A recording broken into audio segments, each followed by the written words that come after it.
ఈ బిల్డింగ్ ఒక విద్యా సంస్థ. ఎర్రగుంట్ల బైపాస్ రోడ్ సినీ హబ్కు సమీపంలో ఉండే ఒక విద్యా సంస్థ, జూనియర్ ఇంటర్మీడియట్ కాలేజీ. ఈ కాలేజ్ పేరు కూడా ఫేస్ టాప్ మైండ్ అంటారు. ఇది ఒక ముస్లిం యువకుడు దీన్ని రన్ చేస్తూ ఉన్నారు. ఇది పట్టా స్థలంలోనే బిల్డింగ్ కట్టారు. రోడ్డుకి చాలా దూరం, 8 అడుగుల దూరంలో ఉంది. ఇది నాకు తెలిసినంత వరకు అన్ని అనుమతులతో అన్ని చట్టాలకు లోబడే నిర్మించినారు. ఇప్పుడు కాలేజీ రన్ కాబట్టి కూడా సుమారుగా 2 సంవత్సరాలుగా వస్తుంది. సమస్య ఏంది? ఇప్పుడు మేమందరం రావడానికి, మేమందరం సోదరులము, మా సోదరులు, అక్క చెల్లెలమ్మలు కూడా వచ్చినారు. అందరూ మేమందరం రావడానికి కారణం ఏంటంటే ఇక్కడ దౌర్జన్యము రాజ్యం వెళ్తుంది. వీరి యొక్క అధికార జులుం పరాకాష్ఠకు జరిగింది. ప్రొద్దుటూరులో తెలుగుదేశం పార్టీ నాయకుల యొక్క అధికార జులుం పరాకాష్ఠకు జరిగింది. ఈ సంఘటనతో తేటతెల్లమవుతుంది. చేయాల్సిన మంచి పనులు చేయడంలే వాళ్ళు, చెయ్యకూడని చెడ్డ పనులు చేస్తున్నారు. ఇది ఒక విద్యా సంస్థ అని తెలిసి ఈ విద్యా సంస్థకు సంబంధించిన కరస్పాండెంట్ రాజకీయ నాయకుడు కాదు, కురేషి, ఇతను కార్యకర్త కాదు, అసలు రాజకీయాలకు ఇతని సంబంధమే లేదు. ఒక ఇన్స్టిట్యూట్ నడుపుకుంటున్నాడు. కాకపోతే తెలుగుదేశం పార్టీకి సంబంధించిన ముస్లిం నాయకునికి అనుకూలం కాదు, నాతో సఖ్యతగా లేడు అని ఒక కారణాన్ని పురస్కరించుకొని ఇతన్ని ఇబ్బంది పెట్టాల, అధికారాన్ని ఉపయోగించి ఈ బిల్డింగ్ను పడగొట్టాల, డిస్టర్బ్ చేయాల, మానసికంగా, శారీరకంగా, ఆర్థికంగా, వ్యాపారపరంగా ఇతన్ని నాశనం చేయాలి. దీనికి తెలుగుదేశం పార్టీ అధికారంలో ఉంది కాబట్టి అధికారాన్ని ఉపయోగించుకొని చేయాలని దీనికి వరదరాజరెడ్డి కుమారుడు పూర్తిగా దీనికి సపోర్ట్ చేస్తున్నారు. వాళ్ళు సపోర్ట్ చేయకపోతే ఒక ముస్లిం నాయకుడు అనుకునేంత మాత్రాన ఇది ఒక MRO, electrical department, municipality department, ఆర్ఎండ్బి డిపార్ట్మెంటు, పోలీస్ శాఖ, 5 శాఖలు వచ్చినాయి ఇక్కడికి. ప్రధానమైనటువంటి 5 శాఖలకు సంబంధించిన ఉద్యోగస్తులు 7 గంటలకి రాగలిగినారంటే, జేసీబీ మిషన్లన్నీ తీసుకొని రాగలిగినారంటే, ఈ ఊరు ఎమ్మెల్యే కొడుకు సపోర్ట్ చేయకపోతే ఇక రాగలుగుతారా? ఇక విషయం ఏందో ప్రజలకు చెప్తా, ప్రజలకు.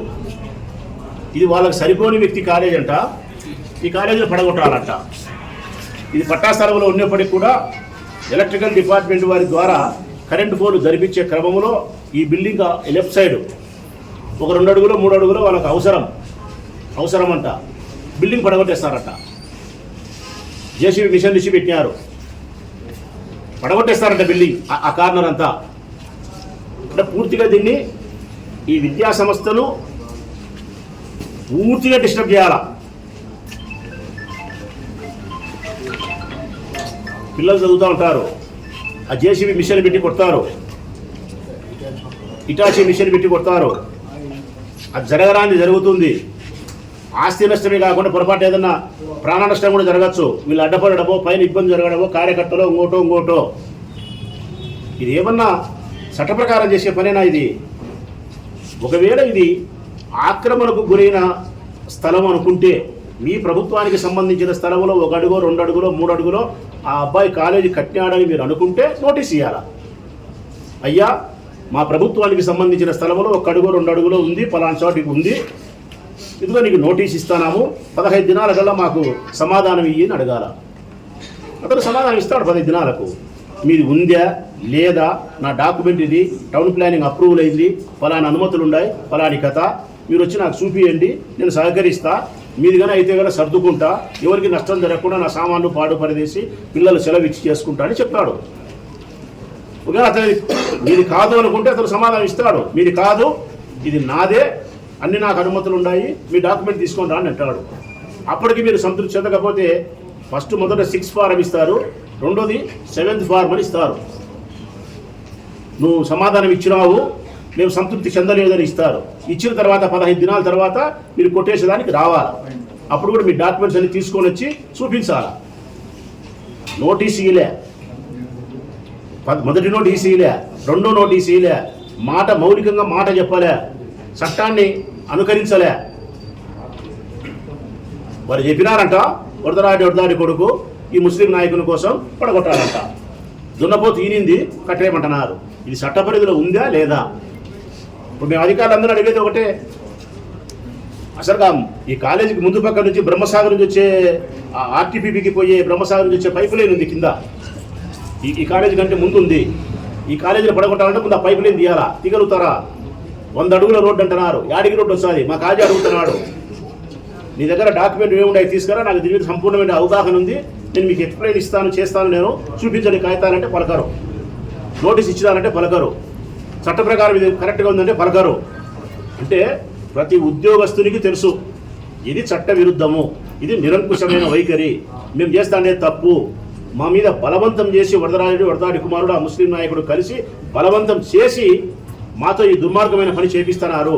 ఈ మా అంతరాత్మకు ఇష్టం లేదని వాళ్ళ ముఖాలు చూస్తేనే అర్థమవుతుంది. అంటే విద్యా సంస్థలను నాశనం చేస్తారు. మీ సానుభూతి మాకెవరైనా వైఎస్ఆర్ కాంగ్రెస్ పార్టీ సానుభూతి పరులు కాకపోయినా పర్వాలేదు, మీకు అనుకూలం లేదంటేనో లేకపోతే మీకు అనుకూలంగా మీ కాళ్ళ కిందికి రావాలనో దౌర్జన్యాలు చేస్తారా? ప్రభుత్వాన్ని దృష్టిలో పెట్టుకొని మీరు అనుకూలం ఉందని చెప్పి. ఇదెక్కడి న్యాయం నాకు తెలియక అడుగుతా. ఈ ప్రకారంగా మీరు కొట్టేసుకుంటూ పోతుంటే ప్రొద్దుటూరులో మీ తెలుగుదేశం పార్టీకి అనుకూలం లేని వాళ్ళందరినీ కొట్టేస్తుంటారు. వ్యాపారాలు కొట్టేశారు, ఇండ్లు కొట్టేశారు, మనుషులు కొట్టేస్తుంటారు. ఇదేనా ప్రజాస్వామ్యము? ఇదేనా చట్టం? దీనికైనా మీకు ఓట్లేసినది?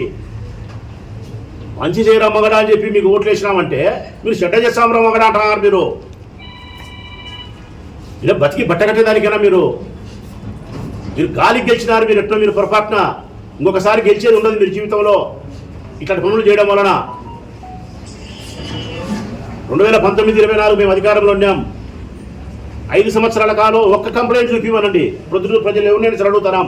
వ్యాపారస్తులు కానీ, ప్రజలు కానీ, విద్యా సంస్థలు కానీ ఎవరైనా సరే ముందుకొచ్చి రాజమల్లు ప్రసాద్ రెడ్డి అనే వ్యక్తి ఎమ్మెల్యే ఆనాడు నిరంకుశంగా ప్రవర్తించినాడు, మా ఆస్తులకు నష్టం చేసినాడు, మా వ్యాపారాలకు నష్టం చేసినాడు, ఇది పడగొట్టినాడని చెప్పి ఒక్కరు చెప్పరే? మీ తెలుగుదేశం పార్టీ నాయకులు స్వేచ్ఛగా మీరు వ్యాపారాలు కొనసాగించగలిగినారు. ఇది మేము ప్రజాస్వామ్యాన్ని గౌరవించే విధానం. ఇప్పుడు కూడా చెప్తాను, వాళ్ళు నోటీసులు ఇవ్వకుండా, చట్టాన్ని రూల్స్ను పాటించకుండా వాళ్ళు ఇష్టం వచ్చినట్టు వరదరాజరెడ్డి కోసమో వాళ్ళ కొడుకు కోసమో ముస్లిం నాయకుని కోసమో ఇది పడగొడతామని చేసే విధానం కరెక్ట్ కాదు. దీన్ని మేము పూర్తిగా వ్యతిరేకిస్తున్నాము, ఖండిస్తున్నాము. ఖండించి వ్యతిరేకించి 12 అయితేనే సంగటి పెడతారు ఇంట్లో పిల్లలు అని చెప్పి ఇంటికి పోయే రకం కాదు. మీరు పడగొట్టడానికి వస్తే మీది దౌర్జన్యం. చట్టానికి విరుద్ధంగా మీరు మిషన్ తెచ్చి గోడను కాలేజీని పడగొట్టడం చేస్తే మీరు రౌడీలు, మేము కాదు రౌడీలం, మీరు దౌర్జన్యపరులు. ప్రజాస్వామ్యాన్ని చెరబట్టిన మీరు వీధి రౌడీలు. దాన్ని ఆపడానికి ప్రయత్నం చేసిన మేము నిజమైన ప్రజాస్వామ్యవాదులం, నిజమైన గాంధేయవాదులం. అడ్డపడతాం.